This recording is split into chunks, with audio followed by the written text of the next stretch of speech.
Graça e paz do Senhor. Amém? Amém. Bom, meus amados, vamos continuar a nossa peregrinação pelas orações nas cartas do apóstolo Paulo.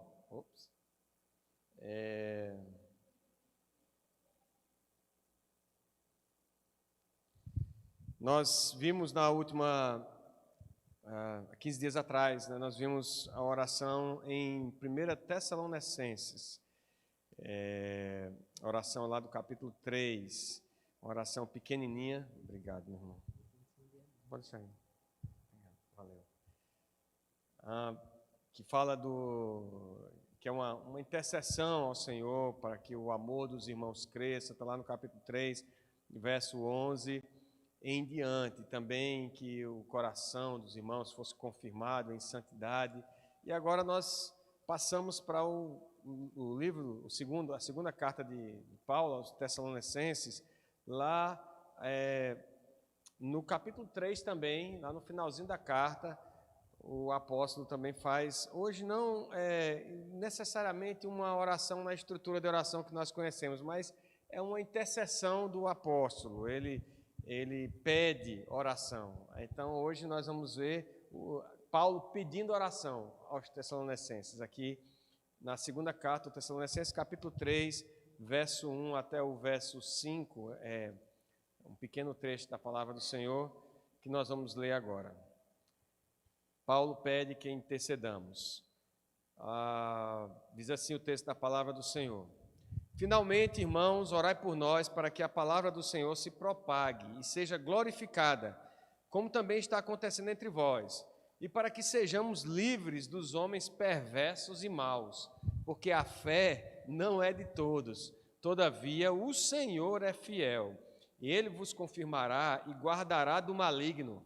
Nós também temos confiança em vós, no Senhor, de que não só estáis praticando as coisas que vos ordenamos, como também continuareis a fazê-las. Ora, o Senhor conduza o vosso coração ao amor de Deus e à constância de Cristo. Amém? Até aqui a leitura da palavra do Senhor. Vamos orar, queridos.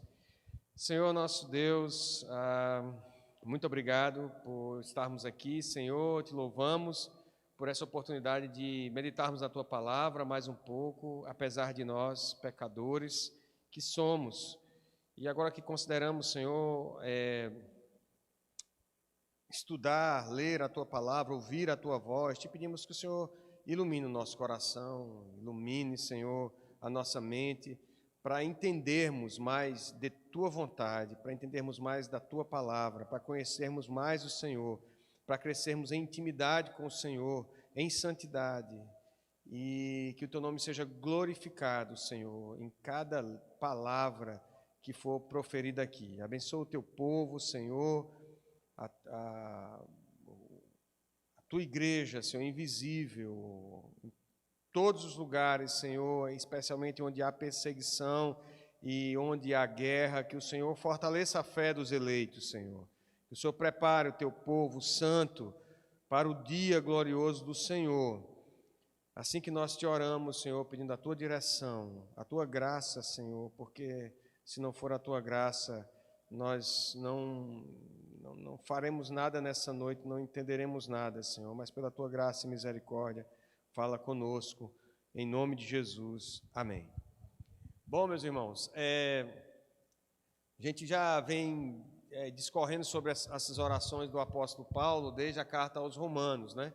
E hoje a gente vai ver Paulo, então, pedindo oração aqui àquela igreja lá de Tessalônica.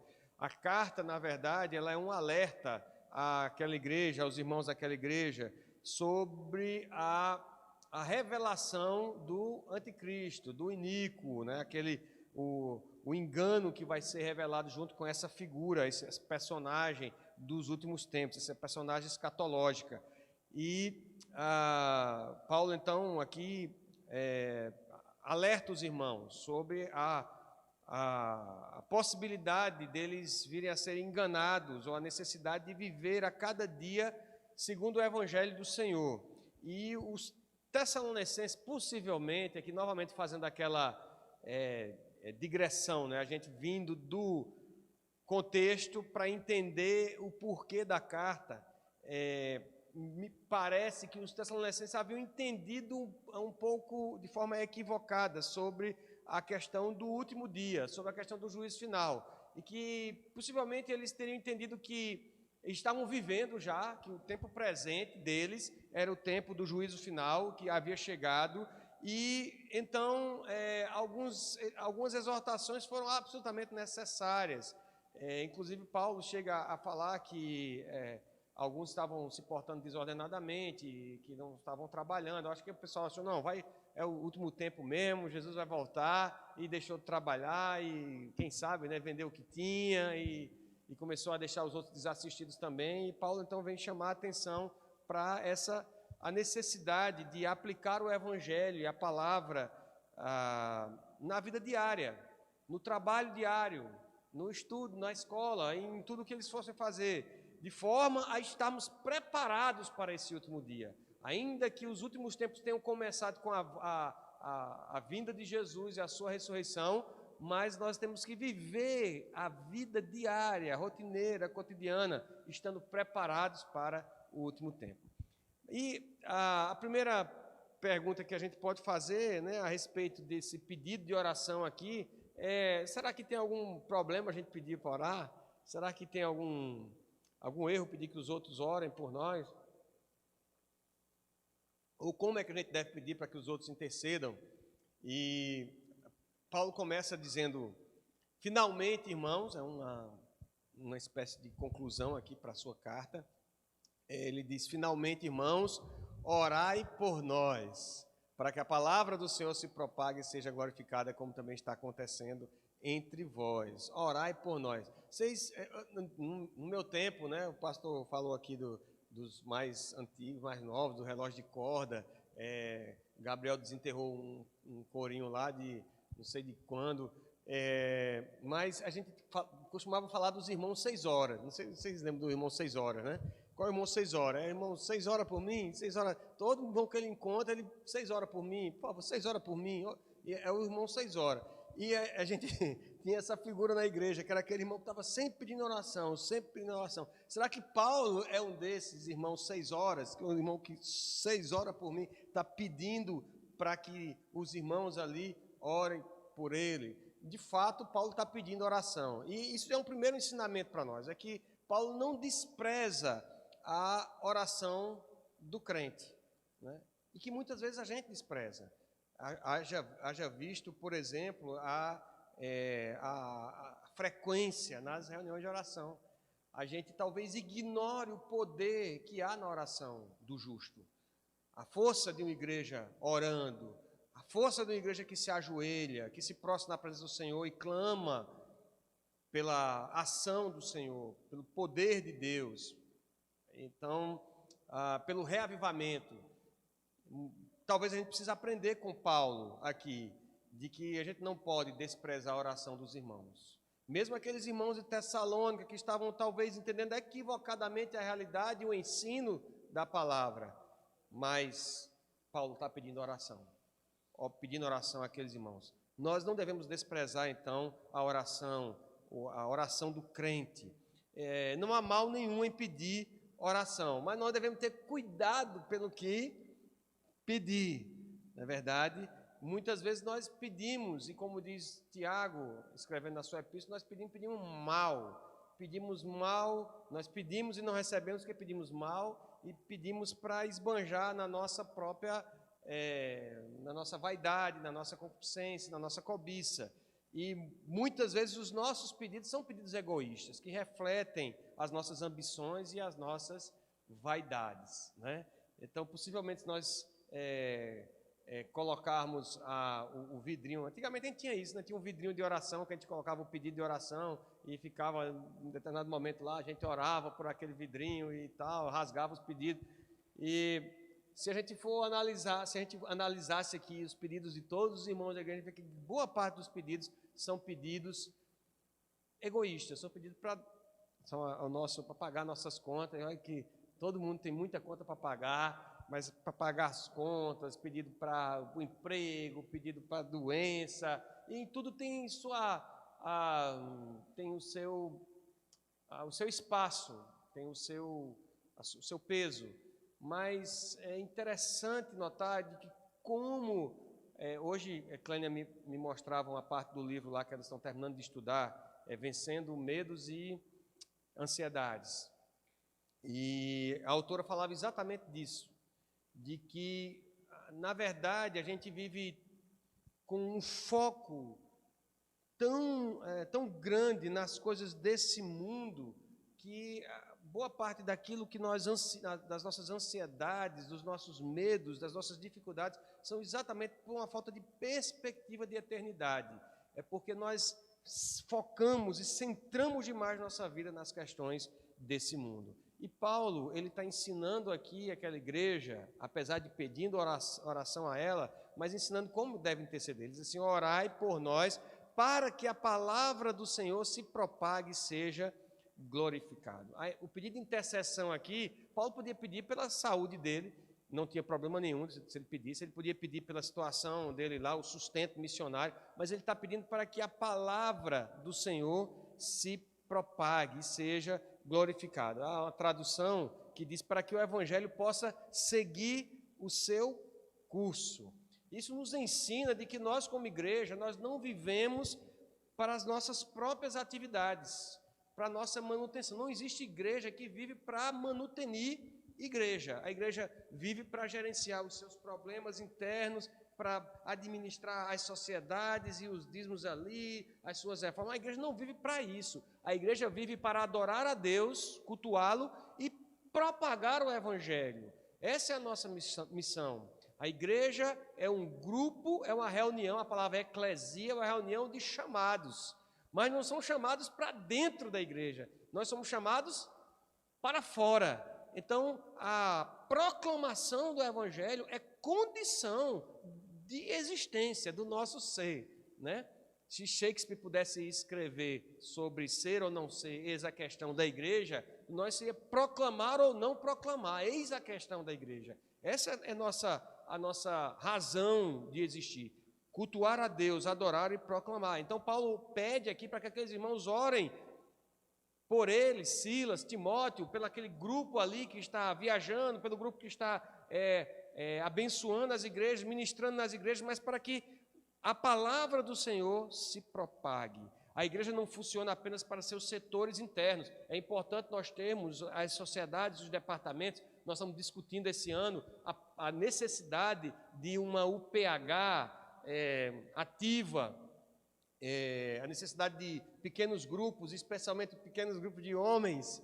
Houve a discussão aqui na reunião de planejamento. É importante a gente pensar em termos de estratégia. Nós temos os departamentos, nós temos setores internos, mas nós não funcionamos em prol simplesmente disso. Nós cuidamos da edificação do corpo, da edificação dos irmãos, para que o evangelho seja proclamado, para que o nome do Senhor seja glorificado.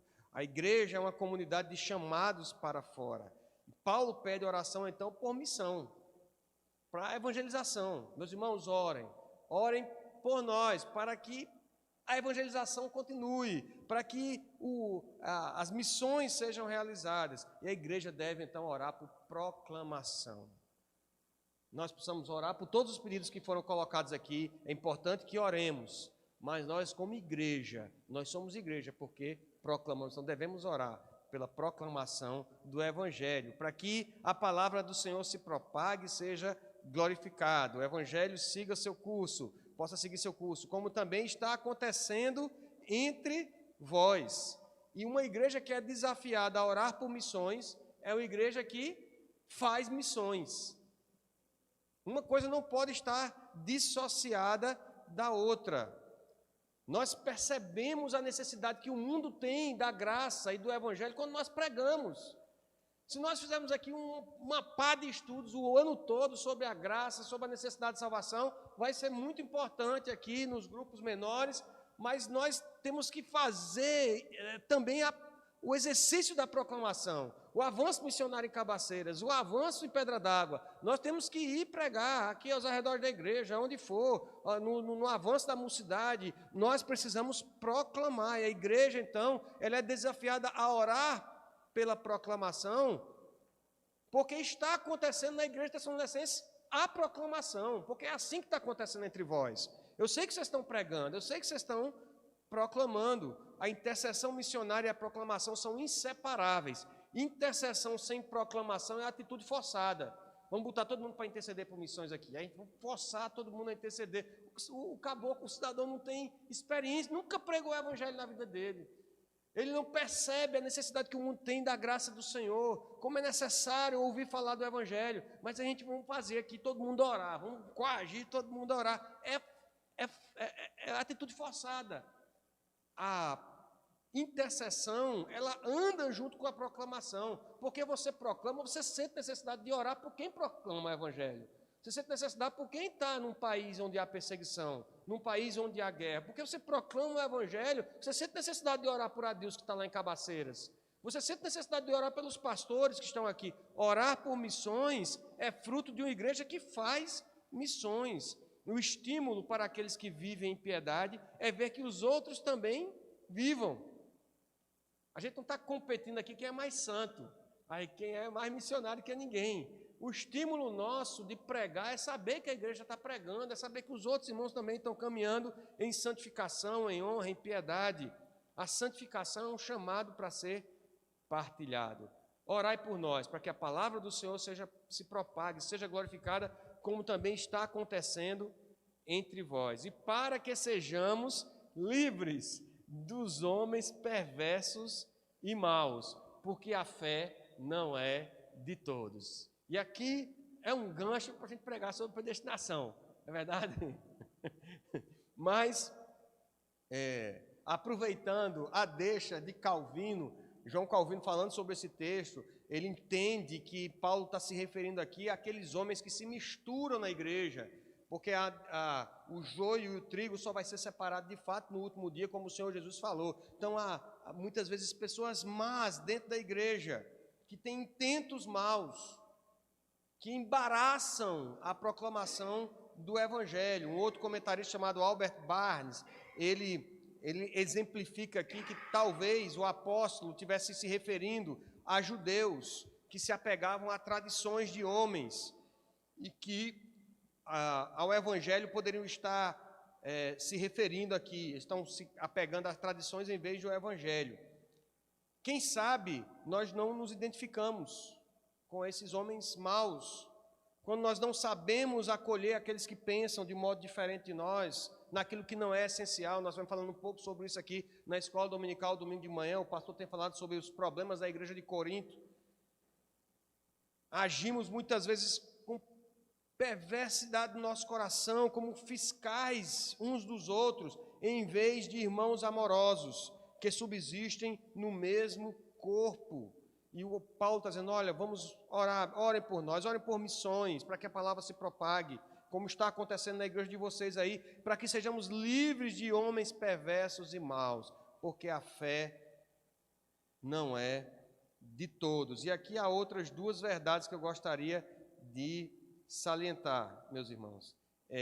A primeira é que, segundo o exemplo de Jesus, nós podemos e devemos orar para que o Senhor nos livre do mal. Não é assim que ele ensinou na oração do Pai Nosso? Não nos deixe cair em tentação, mas livra-nos do mal.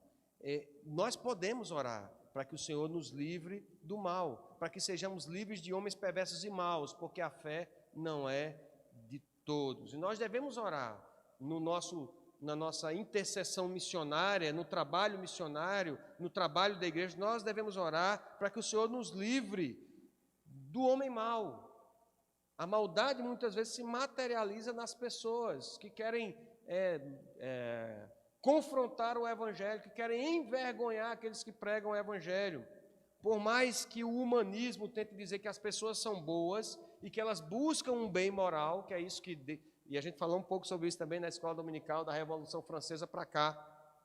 Nós temos esse apelo ao humanismo em todos os campos da sociedade, querendo entender que, embora todos aqueles que pensaram o Estado, a ciência política, entendam que a sociedade é algo que precisa ser controlado, que é algo ruim, que entrega a própria sorte pode se destruir, como Hobbes, como Rousseau, como tantos outros, mas entende que o homem é bom. E o homem sendo, por mais que a sociedade diga que o homem é bom, por mais que a ciência diga que o homem é bom e que busca o bem comum, a verdade que nós não podemos esquecer é que o pecado e o mal se revelam em pessoas que perseguem aqueles que pregam o Evangelho. E nós não podemos nos associar com esses, mas pedir que Deus nos livre dos homens maus, porque a fé não é de todos. E a segunda implicação aqui é que quando oramos por missões e quando fazemos missões, nós não é uma empreitada, uma empresa. A igreja não é empresa, que a gente vai dizer, vamos investir R$1.000 esse mês em missões e a gente vai ter um retorno aí de umas 50 pessoas de volta e tal, isso vai aumentar o dízimo, a gente não tá. Pode ser que até outras denominações pensem assim, queiram administrar a igreja dessa forma, mas a palavra de Deus não nos ensina de que a empreitada do Evangelho, que a igreja, o chamado que nós temos para fora, não é uma empresa. Nós não temos em mente números, não corremos atrás de estatísticas, apesar da gente fazer muita estatística no final do ano. A igreja presbiteriana, final de ano, meu amigo, é um espetáculo de estatística aqui, que diga o secretário, que sai correndo atrás de todo mundo, quantos foi, quantas pessoas, quantos homens, quantas mulheres, roda de membro, não é o presidente da mocidade que o diga também, relatório final de ano, mas nós não, é um mal necessário na administração da igreja, mas nós não vivemos nem existimos por causa de estatística, pensando no retorno de pessoas, no retorno financeiro, nada disso, não é uma questão empresarial, de retorno de números, quanto maior for o investimento, não é uma questão de convencimento pessoal. Senão a gente ficava insistindo com o povo que passava aí na porta com todo mundo, rapaz, você tem que ir, você tem que aceitar. Não é uma questão de convencimento pessoal. Se a gente insistir, as pessoas vão acabar crendo. É uma questão de fé. É uma questão de fé. O Evangelho é uma questão de fé. E a fé não é de todos. A fé, diz o apóstolo aqui, que sejamos livres dos homens perversos e maus, porque a fé não é de todos. Eita, verdade dura, a fé não é de todos. O apóstolo Paulo, escrevendo aos Efésios, ele acerta na mosca, dizendo que, inspirado por Deus, ele diz que pela graça nós somos salvos, e isso não vem de vós, é dom de Deus, pela fé. A fé é um dom de Deus, é um presente de Deus, é graça do Senhor. Então, orar por missões, fazer missões, não é uma questão de números. A Deus está lá em Cabaceiras, a gente tem até um projeto, junto com a JMN, com a Junta de Missões Nacional, de alguns anos, de sustento e tal, mas ele não tem compromisso com números. Dizer, tenho que ter tantos membros esse ano, tantos membros, porque a fé não é de todos, ele tem um compromisso de proclamar, ele tem um compromisso de orar, de se esforçar pela edificação daquele povo ali, de levantar ali líderes que possam levar o Evangelho ainda mais adiante, nos redutos aí do Cariri, que seja. Mas esse é o nosso compromisso, porque a fé não é de todos. Essa é a segunda implicação aqui, quando o apóstolo pede essa intercessão e pede para que seja livre dos homens maus e perversos, porque a fé não é de todos. Ele continua, todavia o Senhor é fiel, e Ele vos confirmará e guardará do maligno. Por que então pregar? E por que interceder? Porque o Senhor é fiel. Porque o Senhor é fiel. A obra é dele.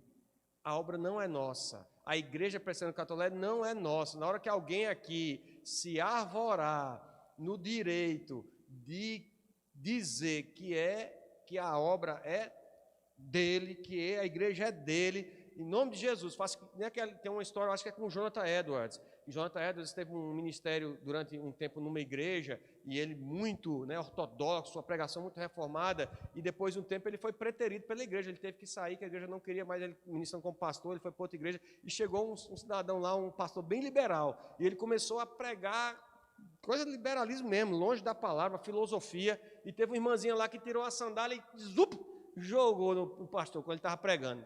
Ele se assustou, ele disse: nós queremos a palavra de Deus de volta. Ela gritou do banco. É um folclore, não sei se é verdade, mas está na história. Só me engano, é de Jonathan Edwards mesmo. Jogou a sandália lá na igreja que Jonathan Edwards pregava anteriormente para dizer: nós queremos a palavra do Senhor de volta. Então, na verdade, meus irmãos, nós pregamos o Evangelho porque o Senhor é fiel. É a vontade dEle, a obra é dEle, nós somos seus servos. E como servos, nos cabe obediência, fazer a sua vontade. Porque o Senhor é fiel, Ele é soberano. Eu citei aqui Abraham Kuyper na aula de domingo de manhã, dizendo que não há 1 centímetro quadrado em todo o universo em que Jesus não diga: é meu, porque Ele é soberano. Porque Ele é fiel, Ele é soberano e reina sobre cada centímetro do universo. Nada foge ao seu propósito, e por isso nós pregamos, por isso nós obedecemos a sua palavra. Porque Ele é fiel, Ele separou um povo para ser seu, propriedade exclusiva, como diz lá o apóstolo Pedro, para estabelecer o seu reino aqui, para manifestar no dia do juízo, o dia da vitória do nosso rei, que Ele reina em majestade, reina em justiça, é rico em poder e glória, e essa glória e majestade vai ser revelada no último dia, na salvação dos seus eleitos, do seu povo. É cheio de misericórdia e graça com os que o temem e o amam. Paulo não dá ordem para ninguém aqui. Interessante que Paulo não diz: olha, então obedeça o que eu estou falando. Ele não diz nada disso, ele diz assim: nós também temos confiança em vós do Senhor, de que não estáis praticando as coisas, aliás, de que não só estáis praticando as coisas que vos ordenamos, como também continuareis a fazê-las. Paulo está dizendo assim: olha, porque o Senhor é fiel, eu creio que eu não preciso mandar vocês fazerem nada, não preciso dar ordem para vocês, porque o Senhor é fiel, o Senhor é soberano, vocês conhecem o Senhor, Ele livrará do maligno. Continue fazendo a obra, continue vivendo o Evangelho dia a dia, continue esperando a volta do Senhor. Por causa da sua fidelidade, a nossa confiança não é apenas uma resposta de obediência, mas uma atitude de quem descansa num Deus que é fiel. A atitude de quem intercede é perseverança e constância. Ele termina esse pedido de intercessão dizendo: ora, o Senhor conduz o vosso coração no amor de Deus e na constância de Cristo. Porque o Senhor é fiel, nós sabemos que quanto mais se aproxima o dia, quanto mais maldade o mundo produz, e a gente fica estarrecido muitas vezes com a situação de filho matando pai, matando mãe, de situações terríveis. Quanto mais se prepara a revelação do inimigo do Senhor, Ele nos confirmará para si e nos guardará do maligno. E aqui não é a ideia de isenção de sofrimento que o apóstolo está trazendo, que a gente sabe que o próprio apóstolo, ele é um exemplo de sofrimento pelo Evangelho, mas de ficar aprisionado sob o domínio do medo, sob o domínio do diabo. E o Senhor é fiel e nos livrará, pois ainda que percamos a vida, a nossa esperança de redenção permanece. A atitude enquanto aguardamos é essa: confiar no Senhor, perseverar na palavra, oração e ação de graças. Já falamos sobre esses 3 imperativos aqui. Perseverar na palavra, na oração, na ação de graça. Não desanimamos. Ainda, diz o apóstolo, que ainda que o homem exterior se corrompa, no sentido de que ainda que a gente envelheça, ainda que a gente fique careca, que a gente fica velho, ainda que fique sem saúde, ainda que a gente adoeça, ainda que a gente morra, ainda que o homem exterior se corrompa, o homem interior se renova a cada dia nessa esperança da eternidade. E nós não somos vencedores pelos nossos esforços. Senhor, conduza o vosso coração ao amor de Deus e à constância de Cristo. Não é porque fazemos missões, Não é porque a igreja e missões se confundem. Não é porque, por qualquer coisa que a gente possa apresentar ao Senhor pelas nossas mãos. Mas o Senhor conduz o nosso coração ao amor de Deus e à constância de Cristo. Porque Ele venceu, nós vencemos e descansamos na sua promessa de que somos vencedores e aguardamos ansiosamente a sua volta. Amém, queridos? Vamos ter mais uma palavra de oração? Vamos orar. Senhor nosso Deus, nós te louvamos, Pai, pela tua palavra. Te agradecemos pelo exemplo do apóstolo Paulo e te louvamos, Senhor, porque podemos interceder, podemos pedir oração, Senhor, aos irmãos e à igreja e às igrejas por nós, pelo nosso trabalho, pelo trabalho da Igreja Presbiteriana do Catolé, por nós como igreja do Senhor, pela evangelização, por missões, para que o evangelho siga seu curso, ele continue sendo proclamado. Cabaceiras, Buqueirão, Pedra d'Água, aonde o Senhor abrir as portas para que nós proclamemos. Ó Deus, que o Senhor nos ensine, Senhor, a amar a Tua palavra, a proclamá-la, Senhor, a cada dia, a viver essa vida diária, não de forma irresponsável, como se o Senhor estivesse demorando, nem de forma leviana, como se nada mais importa agora, porque o Senhor está às portas, mas que possamos viver de modo digno do Senhor, que possamos proclamar esse evangelho, ó Deus, para a glória do Teu nome, confiando que o Senhor é fiel, o Senhor que conduz o nosso coração em amor a Deus, em constância nessa palavra, para a glória do Teu nome, Senhor, apesar dos homens maus que se levantam contra o Evangelho, apesar da maldade galopante no mundo, Senhor, nós cremos no Deus fiel. E ainda, Senhor, ainda que o homem exterior se corrompa, que o Senhor renove o nosso coração em fé a cada dia, para proclamar essas verdades, para adorar o Teu nome, Senhor, para viver o Evangelho do dia a dia, para a honra e glória do Senhor, até que Jesus, o nosso Redentor, o nosso Rei, venha. A Ele, pois, seja toda a glória, a honra e o louvor. Renova essa esperança em nós, renova a constância e o amor a Ti, Senhor. É essa a nossa oração nessa noite. Recebe a nossa gratidão pela Tua palavra, em nome de Jesus. Amém.